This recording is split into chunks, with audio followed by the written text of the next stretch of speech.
Baik, kita bersama di segmen Bicara Undang-Undang. Perundangan Brunei Darussalam, mahkamah-mahkamah dan peguam sivil dan syar'i. Pasti di antara kita ni banyak persoalan mengenainya, apa perbezaannya dan sebagainya. Alhamdulillah untuk pertemuan kita pada hari ini, kami bawakan pada bis kita akan satu narasumber bersama kita hari ini. Bersama dengan kita hari ini telah pun kita jemput ke studio bersama dengan Tuan Muhammad Yusof Halim. Terus saja kita sapa beliau. Assalamualaikum Tuan, apa khabar hari ini? Waalaikumsalam warahmatullahi. Alhamdulillah. Alhamdulillah. Selamat datang kita ucapkan pada Studio 4 Rampai Pagi hari ini.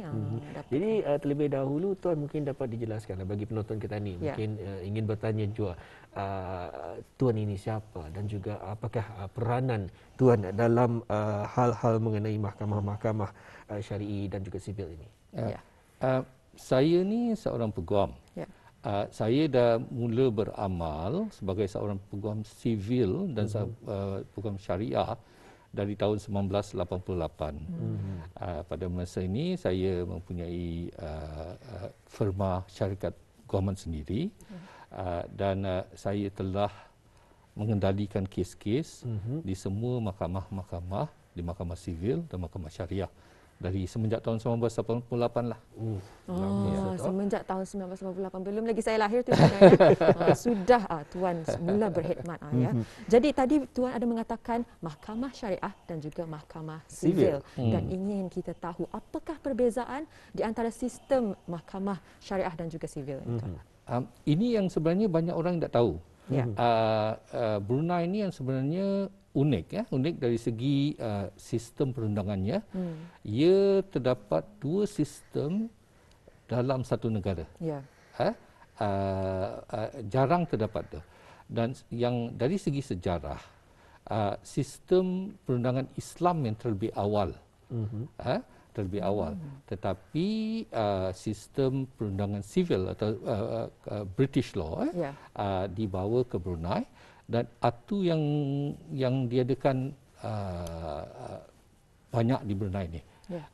Tetapi apa yang terjadi adalah apabila orang mengatakan tentang perundangan Islam, biasanya apa yang di dalam gambaran atau fikiran seseorang itu adalah dari segi perkahwinan dan perceraian.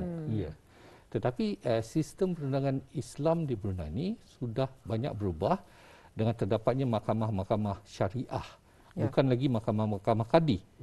Dan juga terdapat sekarang kanun siksaan jenayah syariah yang banyak membawa perubahan. Jadi perbezaannya dari segi bidang kuasa. Macam kes-kes biasalah, rasuah, dadah, jika juga macam kan claim orang yang tak bayar hutang, itu di mahkamah sivil tu. Tapi misalnya dari segi kan perceraian, dari segi dituduh berzinah, khalwat, itu di mahkamah syariah. Juga perbezaannya ada bukan saja dari segi sistem, dari segi bahasa juga berbeza Dari segi bahasa di mahkamah sivil, bahasa perantaraannya bahasa Inggeris. Tetapi mahkamah syariah, bahasa perantaraannya bahasa Melayu. Jadi banyaklah dari segi undang-undang yang dilaksanakan, dari segi cara banyak perbezaan. Baik, mungkin juga Tuan dapat kongsikan, adakah seorang peguam itu akan dapat secara automatik mengendalikan kes di sivil dan juga syariah?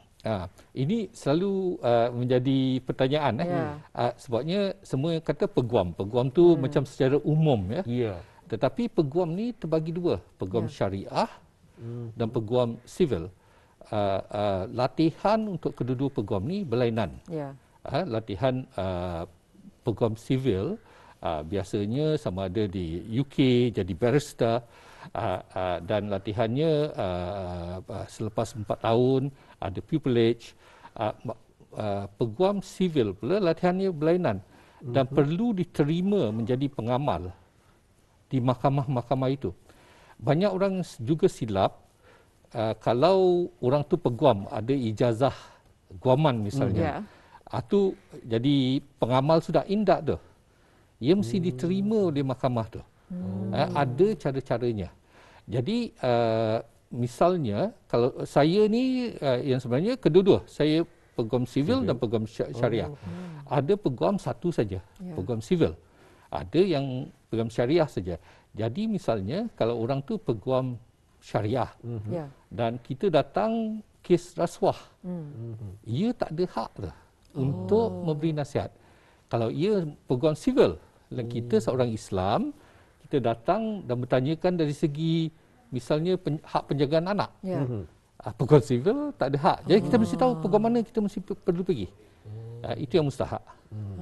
Jadi dari sana, tadi Tuan ada mengatakan tentang contoh-contoh kesnya, contohnya penjagaan anak dan juga rasuah. Ada setengahnya yang memang mahkamah ini tidak berhak. Jadi mungkin Tuan boleh memberitahu ni dan menerangkan apa jenis kes-kes yang memang untuk mahkamah syariah dan apa jenis kes-kes yang memang selalu dikendalikan oleh mahkamah sivil. Okey, kebanyakan kes-kes adalah mahkamah sivil. Iaitu seperti misal kes menagih hutang, kes pembinaan rumah dan rumah tu tidak siap atau siap dengan tidak sempurna, atau kes kita kena dihina dan kita kan mahu saman malu, itu mahkamah sivil tu. Dari segi jenayahnya misalnya, dari segi jenayah kes rasuah, kes dadah, kes membunuh, atau kes rasuah sama kes dadah tetap di mahkamah sivil. Kes bunuh ni ada berlapis. Ada kes-kes yang berlapis. Kes di mahkamah syariah pula, mahkamah syariah pula adalah yang khusus bagi mahkamah syariah kalau penceraian ataupun perkahwinan, hak penjaga anak, apa saja yang berkenaan dengan perkahwinan, perceraian orang-orang Islam. Dan juga sekarang ni jenayah-jenayah yang banyak orang tak tahu, jenayah-jenayah mahkamah syariah bukan saja untuk orang Islam. Jenayah zina misalnya itu khusus mahkamah syariah, tapi bukan untuk orang Islam. Orang bukan Islam pun boleh dituduh jenayah zina. Jenayah misalnya mencuri. Ini berlapis, boleh di mahkamah syariah, boleh di mahkamah sivil. Misalnya jenayah khalwat. Dan sekarang ni mungkin lebih dari itu, jenayah-jenayah seperti jenayah murtad, jenayah hudud. Sekarang ada jenayah hudud yang hukumannya sangat berat, hukuman mati, rejam sampai mati. Jadi ada kes-kes yang khusus dan juga ada kes-kes yang berlapis. Seperti saya kata kes rogol misalnya, bukan zina adalah apabila dua-dua pihak setuju. Rogol adalah apabila pihak perempuan tidak bersetuju dan dipaksa. Kes rogol boleh dikendalikan di mahkamah sivil dan mahkamah syariah. Jadi kes itu berlapis. Kes mencuri. Jadi kes berlapis ni akan ada terdapat satu komiti yang memutuskan mahkamah mana dia pergi. Jadi tidak semestinya ianya diputuskan oleh mahkamah syariah ataupun juga sivil. Ia terpulang juga kepada komiti tersebut. Dan sudah setentunya ia menjadi adakah kes tersebut akan berlanjutan lebih lama ataupun mudah sahaja bagi kedua-dua mahkamah itu untuk memberikan kata putus? Perjalanan kes atau pembicaraan mengikut tata cara yang ada di mahkamah sivil sama mahkamah syariah. Jadi tata cara itu kalau mahkamah syariah misalnya ada tata cara sendiri macam mana akan mengendalikan kesan ni. Bahasanya bahasa Melayu. Tapi di mahkamah sivil pula tata cara sendiri dan bahasanya bahasa Inggeris. Tetapi perjalanan kes tu hampir sama. Hampir sama. Baik, untuk selanjutnya Tuan, ini bertanya juga, mungkin ada juga yang tertanya-tanya. Biasanya kalau undang-undang ini mengikut undang-undang, kadang-kadang bila ianya ditukarkan kepada bahasa, sebagai contoh Inggeris kepada Melayu, ianya akan memberikan makna yang berbeza. Jadi adakah kekuatan itu membuatkan ia menjadi satu, kalau bahasa Inggerisnya loophole, ataupun menjadi kesukaran dalam melakukan keputusan? Tidak. sebabnya jika undang-undang yang ada di Brunei, misalnya Undang-Undang Keluarga Islam, Undang-Undang Hukuman Jenayah Syariah.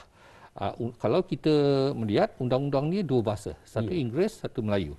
Tetapi apabila di Mahkamah Syariah, undang-undang yang diguna pakai adalah undang-undang dalam bahasa Melayu.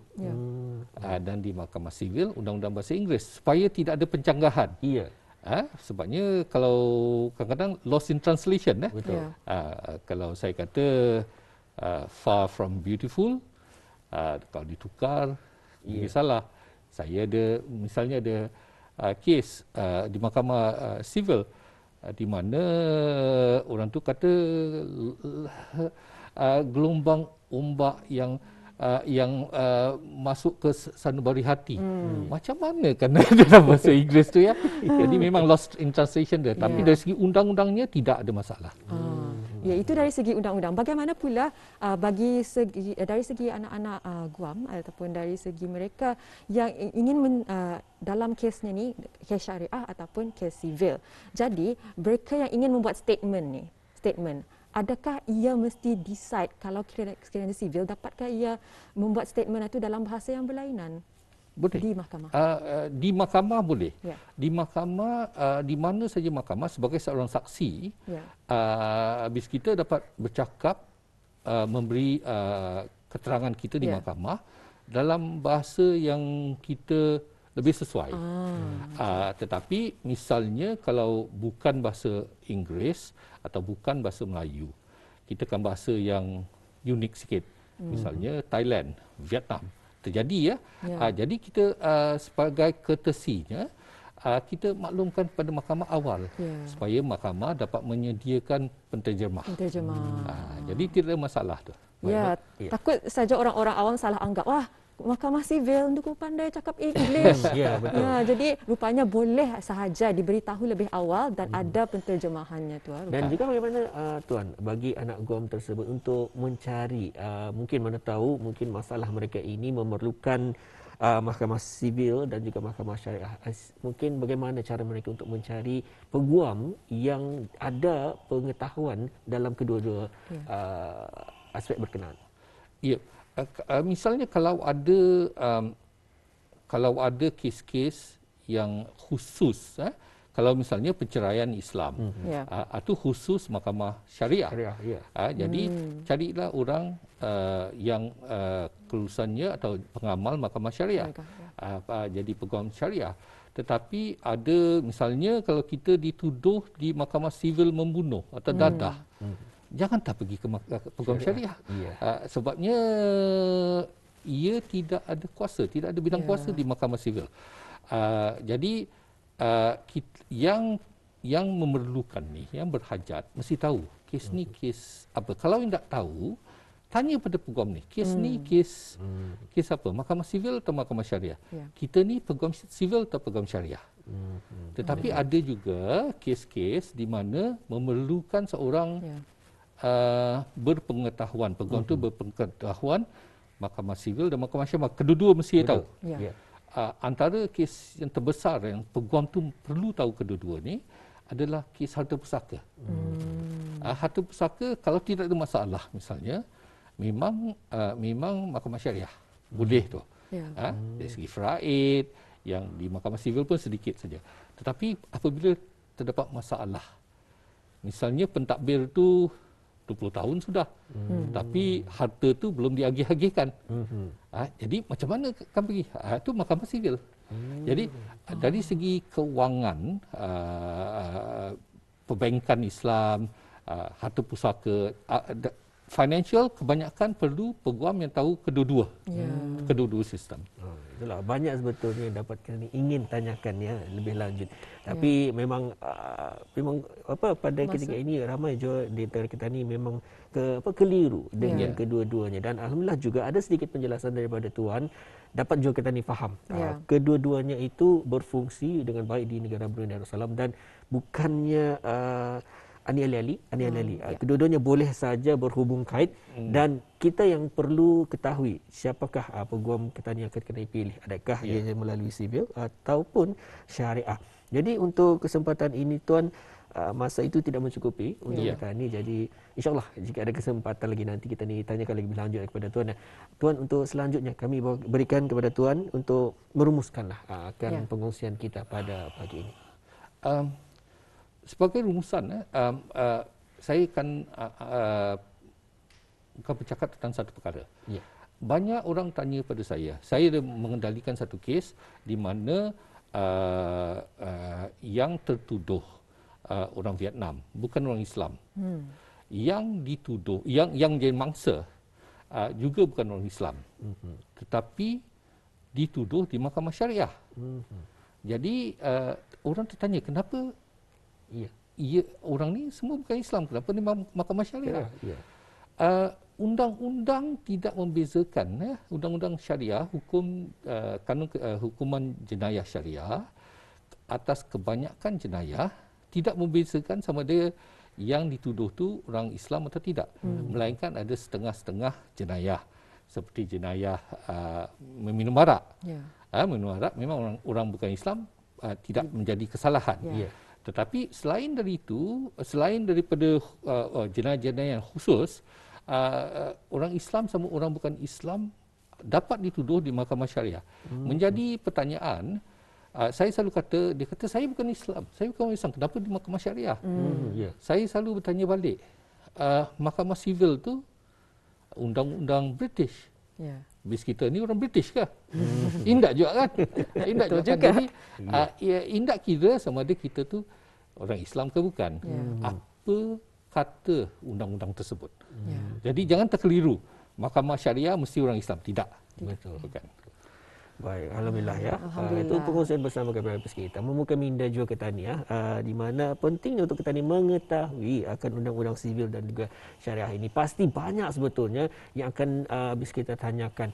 Akan tetapi insya-Allah jika ada kesempatan nanti lagi akan kami kongsikan untuk ketani lebih memahami apa ada menerusi mahkamah ataupun undang-undang sivil dan juga syariah ini ya. Memang amat penting untuk ketani tahu ya, sebagai orang awam. Ini bukannya kerana kita tidak tahu. Kita hanya dapat merancang dan kita tidak tahu apa saja yang dapat melanda diri ketani. Jadi haruslah ketani lebih aware, lebih meningkatkan kesedaran ketani mengenai dengan undang-undang. Baiklah, kita ucapkan terima kasih kerana sudi hadir kepada Tuan Muhammad Yusof hari ini dan kita ni insya-Allah akan dapat bersua lagi Tuan. Insya-Allah.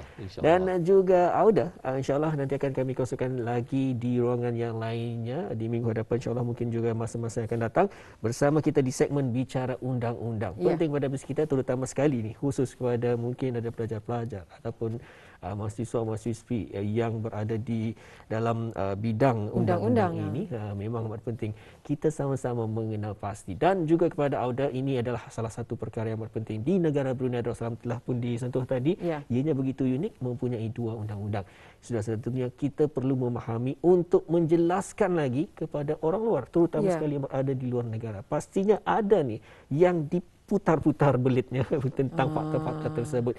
Jadi penting sekali lagi untuk kita mengenal pasti, mengetahui agar dapat kita berikan jawapan yang bernas dan juga tepat kepada mereka. Ya, dan bercakap tentang mendapatkan informasi mengenai undang-undangan ini, pastikan segala informasi yang Auda dapatkan itu adalah dari sumber-sumber yang dipercayai dan yang betul. Bukannya sumber-sumber yang dibuat-buat.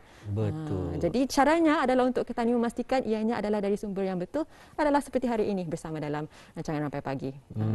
Dan juga Auda, insya-Allah nanti akan kami bawakan kepada Auda satu wawancara bersama dengan pelukis tempatan nanti bersama dengan narasumber kita. Ini memberikan lagi minda kita ni di hujung minggu ini ketenangan. Manalah tahu yang pandai ataupun mahukan berjinak-jinak untuk melukis, tidak apa-apa. Kalau awal-awalan ni macam tidak berapa bisa, makin lama insya-Allah akan ada juga lagi nanti satu wawancara tersebut mungkin dapat mengkongsikan tips-tips bagaimana untuk menjadi seorang pelukis yang hebat. Untuk itu pertemuan kita di hari ini Auda 16 Januari 2022 Masihi bersamaan dengan 13 Jamadil Akhir 1443 Hijrah. Hari ini hari Ahad hujung minggu, luangkan masa bersama mereka yang dikasihi. Keluarga Auda begitu menyayangi habis kita jika kita luangkan masa bersama mereka, momen-momen yang terbaik bersama mereka. Betul. Inilah masa kita ni untuk berehat. Jadi cakap tentang berehat ini, kita ni akan berehat seketika ni. Lepas ini kita akan meneruskan rancangan kita ni, tetapi sebelum itu kita akan bersama dengan siaran berita dan ingin kita kongsikan juga berbagai aktiviti dan pelbagai perancangan yang akan kita ni lakukan nanti. Kita akan bersama dengan pelukis dan kita juga ada package program. Jadi nantikan bersama, kita akan bersama dengan siaran berita. Kita jumpa lagi selepas ini.